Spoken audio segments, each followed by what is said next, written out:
Bonjour et bienvenue à tous. Aujourd'hui, on a un interview avec Samuel de Metal Mission. Samuel, est-ce que tu auras envie de nous présenter un petit peu Metal Mission?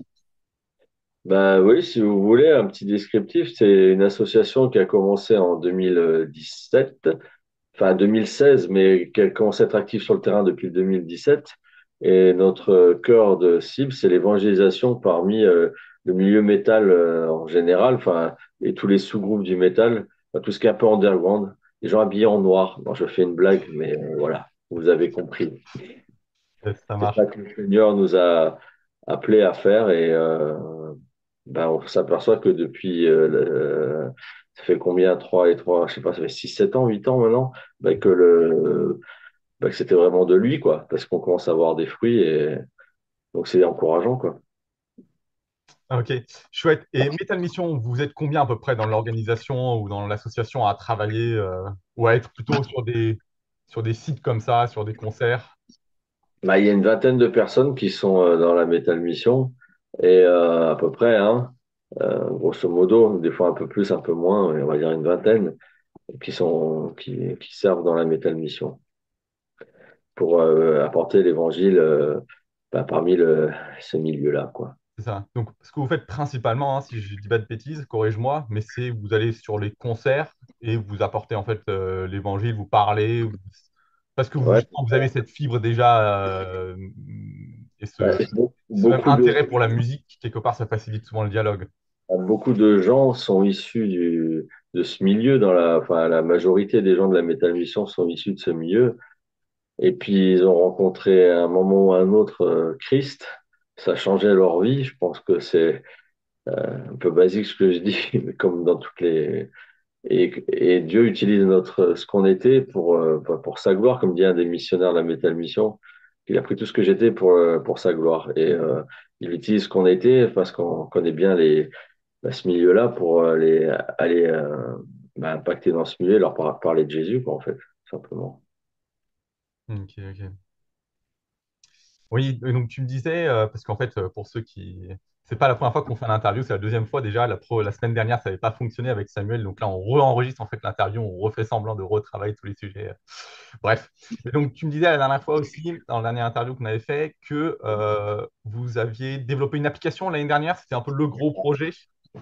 Oui, c'était le gros projet de l'année dernière parce que, en fait, ce qui s'est passé, c'est que le plus gros, enfin, le festival, on va dire la vitrine où on va, Mhm. c'est le Hellfest, le fameux Hellfest. Et ça, je peux donner l'historique. En 2017, on était allé ils étaient allés, enfin, j'étais pas moi cette année-là encore, je suis l'année d'après, 2 ans après, je crois. Le, Ils sont allés avec 100 Bibles. C'était 5 gars enfin, ils se sont posés comme un défi, puis ils sont partis avec 100 Bibles au Hellfest en mode campeur à l'arrache. Et puis ça a très bien marché, ils ont été très bien acceptés. Puis ils se sont dit, bah, pourquoi on ne recommencerait pas l'année d'après? Et l'année d'après, il y avait, je sais plus, il faudrait demander le chiffre exact, 3, 4, 5, 100 Bibles, je sais plus le chiffre exact. Mhm. Puis ça a à nouveau très bien marché. Et l'année d'après, ils se sont dit, bon, on va être joueurs, on va ramener 1000 Bibles. Et ça a très bien marché. Et à chaque fois, il y a eu de plus en plus de gens. Moi, je suis arrivé, je crois, à ce moment-là. Et, et après, depuis, il y a toujours, on va dire, 17, 18, 20, 22, enfin, dans ces eaux-là, une vingtaine, c'est pour ça que je dis ça, de gens qui viennent au Hellfest évangéliser. On y va en mode campeur, avec un pass de festivalier, comme tous les autres, pour 3 jours, 4 jours. Et puis, on vit avec eux sur le camping. Et on a aussi une aumônerie qui est depuis 2022, on a une aumônerie sur place. Enfin, on a customisé un barnum qui ressemble à une espèce de petite chapelle, mais Mhm. ça, avec des visuels un peu, entre guillemets, hein, religieux, enfin, qui appellent à la spiritualité et qui, ça les attire, ils demandent ce que c'est et puis ils viennent discuter avec nous. Et donc, depuis l'année dernière, on a une application parce que le Hellfest nous a imposé le zéro papier. Et on s'est dit, comment on va faire ça, machin. Et puis en fait, on a vu Dieu ouvrir les portes. L'idée de l'application est venue assez vite, mais c'était quoi, comment et tout ça. Et puis Dieu a permis plein de choses. Et puis même le développeur qui a fait l'application, c'est une vraie boîte de développement, je sais pas comment ça s'appelle les noms techniques en informatique, mais Ouais, une boîte de développement, quoi. Je sais pas non plus, mais ça, on se comprend. c'est un chrétien en fait qui est dans une église, un des missionnaires. Et puis ça s'est fait comme ça de fil en aiguille. Puis il nous a fait un prix très fraternel. ça coûte très cher normalement et on a, enfin, tout ça. Et puis, et puis après, on a fait une levée de fonds et on n'avait jamais levé autant d'argent. On s'est dit, ça va jamais, enfin, on Ouais. a bien serré voilà, le postérieur, pour rester poli, on avait peur un peu que ça faisait. Puis en fait, le Seigneur a tout ouvert et même peut-être 3 semaines, un mois avant l'échéance, on avait les sous, quoi. Bon, et c'est fou, quoi. Et depuis, bah, on a cette application puis qui est en développement toujours. Enfin, elle fonctionne, mais on en Des peaufinement, on mises va à dire. jour qui se font régulièrement dessus. Et puis, là, on est en train de voir pour faire mettre que ce soit plus fluide le site internet parce qu'il y a une corrélation entre le site et l'application des ponts qui se Hmm. font pour certains articles et tout ça, et que tout fonctionne bien. On est en plein chantier avec ça et bon, ça avance quoi. Mais on n'aurait jamais imaginé vraiment tout ça, quoi. Ok. C'est- Ouais. Ouais, non, puis c'est intéressant de voir que en fait, vous avez réagi en fait face à un besoin qui était là-bas sur place, quoi. D'une part, premièrement, juste apporter la parole, et deuxièmement, une fois qu'ils ont dit bon, plus de papier, bah, d'avoir trouvé une autre solution en fait assez rapidement pour pouvoir le faire, c'est chouette, hein. Et puis c'était une idée, enfin on n'a jamais pensé. Et puis Bible pour les Nations, l'éditeur de la Metal Bible et de la Biker Bible et Mhm. bah, en fait, ils font des bibles par centre d'intérêt avec le Nouveau Testament dedans. Bah, c'est pour Ouais. attirer les gens dans les milieux où on Hmm. peut aller pour l'évangélisation. Et bah, on a eu leur bénédiction aussi pour le faire, parce qu'on leur a demandé, parce que comme c'est la Metal Bible, c'est eux qui l'ont fait au départ, et ils étaient chauds avec. Et ça n'avait jamais été fait. Et en fait, c'est un truc qui peut être après, dans le futur, c'est l'idée aussi duplicable en d'autres langues. Il y a d'autres pays qui sont intéressés. On est en Ok. contact avec. S'il y a d'autres associations comme la nôtre, on l'a découvert au fur et à mesure, hein, qui font la même chose que nous en France, mais en Allemagne, en Suisse, en Angleterre, je sais plus, en Irlande, aux États-Unis, enfin dans les pays scandinaves. Donc, et puis maintenant, on est en contact avec eux. Et l'idée aussi, c'est peut-être plus tard, ça c'est si Dieu le veut et comment ça on n'en est pas mettre, mais une fois que le truc est bien posé, c'est assez facile de transformer ça dans la langue, dans d'autres langues, quoi. Sur le même principe que la Metal Bible ou la Biker Bible est en différentes langues. Voilà. Ouais, ouais. Ah non, ça, Papier. ouais. Ouais, ouais. Bah, ça, par exemple, le dernier interview, on n'en avait pas discuté justement, donc c'est intéressant de voir. Ah oui, donc ouais, il y a d'autres pays, forcément, c'est logique aussi, hein. Mais on est ceux, ça c'est la réalité, qui essuyons les plâtres. Avec, mais vu que la politique maintenant de la plupart des festivals, c'est de devenir écolo et enfin, c'est hmm. pas très écolo, faut dire la vérité, mais ils veulent se donner bonne conscience, on va dire.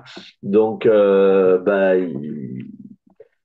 ça va venir sûrement ailleurs. Donc voilà. Donc on essuie les plâtres et je sais que, enfin, plusieurs associations qui font le même boulot que nous ailleurs sont intéressées. Donc voilà. Bon, ça aussi, Ok.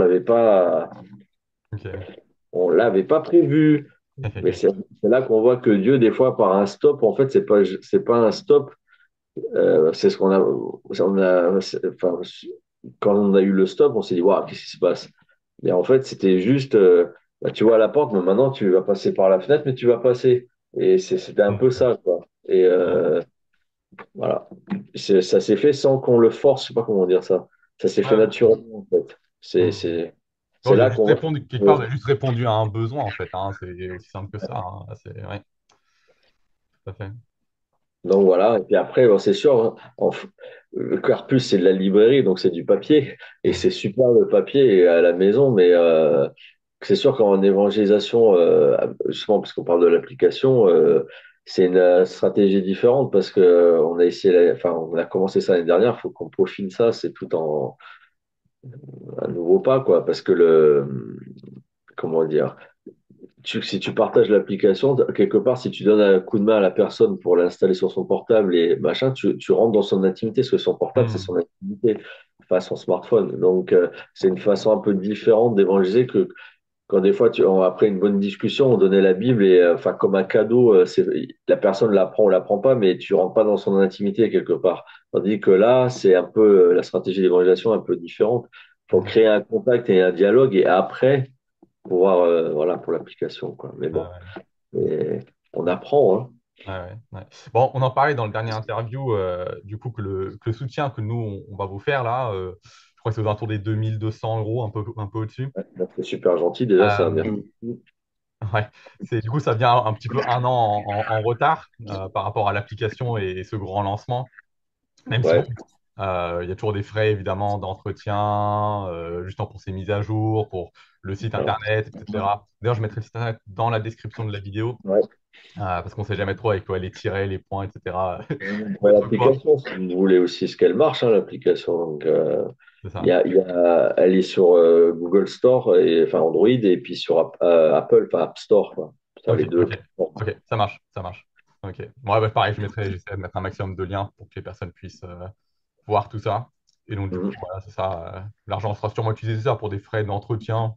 euh, Oui, et puis après, il y a aussi quand certains trucs pour acheter du matériel ou des choses ouais, qu'on peut avoir pour d'autres projets, enfin, mais toujours dans le projet d'aller évangéliser, quoi. Mais il y a plein de choses. Et puis, des hmm, fois, pendant des années, tout le monde a fait ça, enfin, on le fait toujours bénévolement, mais tout le monde l'a fait sur ses deniers, en fait.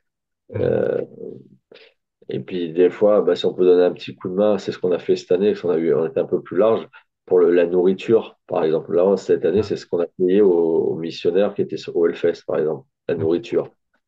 Donc, bah, tout ça, c'est des frais en moins, parce que la plupart viennent de toute la France, même d'Europe, enfin de ouais, ouais, Belgique aussi. Il faut se déplacer, il faut payer le voyage. Le pass du Hellfest, c'est par exemple, c'est juste un exemple, il y a les autres festivals, c'est pareil, tout le monde connaît qu'on a des concerts, ça coûte de l'argent, quoi. Donc, et tout ça, on le prenait sur nos deniers personnels. ok, Donc, ouais, ouais. on va continuer à le faire. D'ailleurs, on ne cherche pas à faire le. Mais c'est vrai qu'il y a, voilà, l'argent va être utile pour plusieurs choses, pour, voilà, c'est Ouais, pas pour s'enrichir, quoi. ouais. Alors, moi, je suis pas du milieu métalleux, mais le Hellfest, c'est où et c'est avec quelle fréquence qu'ils le font? Par exemple, le Hellfest, c'est à Clisson, en Loire-Atlantique, Mhm. en Nantes, et Ouais, c'est une fois par an. En général, ça dépend des années, mais entre mi-juin et fin juin, mais c'est toujours un de ces week-ends-là, quoi, ok, autour de ok. mi-juin, Ouais. mi-juin, fin Et juin, ça, c'est vraiment le gros événement, on va dire, marquant de l'année pour le vous. festival. Cette année, je crois, cette année, c'est le mi-juin, Ok, ok, ok. Et on est d'accord pour dire que c'est enfin l'année 2025, quoi. ouais. De ce que j'entends, c'est le plus gros festival ou le gros événement auquel vous participez en tant que membre de la sauce. Oui, mais après, ouais, ça, c'est la tête de gondole, mais on aimerait, Ouais. et c'est vers ça qu'on veut aller, et on commence à le faire, à aller sur plein de petits festivals à droite, à gauche, et encourager tout le monde sur place le reste de l'année bah, il y en a qui le font déjà, hein, d'ailleurs, bah, sur place, autour de chez soi. Justement, on en arrive à Hmm. l'évangélisation relationnelle où bah, as les gens près de toi et tu les accompagnes. C'est pas des guérisons, des conversions où les gens se mettent à genoux devant toi, convaincus par le Saint-Esprit que, voilà, de péché, enfin, on n'en a pas eu encore, hein, qui est sous le Barnum, qui tombe en pleurs, je me repens et tout ça. Ça, en général, souvent, ça arrive, hein, j'espère que ça peut pas arriver, mais c'est un cheminement, quoi. Où on chemine avec un moment, c'est le moment, quoi. Ouais. Et pour ce cheminement, ben, quand on est sur place et qu'on peut voir les gens euh, en présentiel, physiquement, quoi, c'est sûr que c'est différent. Donc le but principal, c'est quand même de pouvoir le faire le plus en plus autour de chez nous, quoi. Au départ, c'est sûr que ça a attiré, et c'est ça qui a fait le buzz, comme on dit, c'est des chrétiens au Hellfest, mais comment? Et puis ça, voilà, ça a créé une émulation autour de ça. Mais il n'y a pas que le Hellfest dans la vie, quoi. On n'est pas la Hellfest mission, on est la Metal Ok. mission. Donc il y a des métalleux et des punks et des gothiques partout toute l'année, quoi. Pas que au Hellfest, en fait. Autour de Hmm. chez nous. Donc, voilà. Ok. Ok, ça marche. Bah, je sais pas, est-ce que Samuel, t'as encore des choses qui te viennent à l'esprit, des choses qu'on devrait encore évoquer? Ou est-ce qu'on a fait le tour de la question? Bah, non, Non. je pense pas. Et puis, ouais, et puis il y a aussi une des choses importantes, c'est de l'accueil que les chrétiens, ça c'est pour faire une petite pichenette à tout le monde, gentil, que je vous aime Vas-y, tous, hein. avec plaisir. C'est que si vous voyez arriver des gens qui sont en recherche du Seigneur ou qui ont même fait un premier pas avec le Seigneur, mais qui sont, comment dire, un peu habillés en noir avec des tatouages, des piercings et tout ce que vous voulez. Ils ont un petit cœur qui bat et comme le vôtre. Et Ouais. faut les accueillir pareil dans les églises en fait. Ouais. Non, Voilà. l'évangile est pour tout le monde. Christ est mort pour tout le Exactement, monde, sans faire de exactement. distinction entre métalleux et je ne sais quoi, d'autres comme groupe. Ça marche. Bah, merci beaucoup pour cette petite pichenette, comme tu dis. Et puis, à une prochaine, sûrement. À une prochaine. Merci Allez, André et puis et à vous, merci à Carpus pour votre soutien. avec plaisir. Bonne journée à toi encore. Salut. Merci.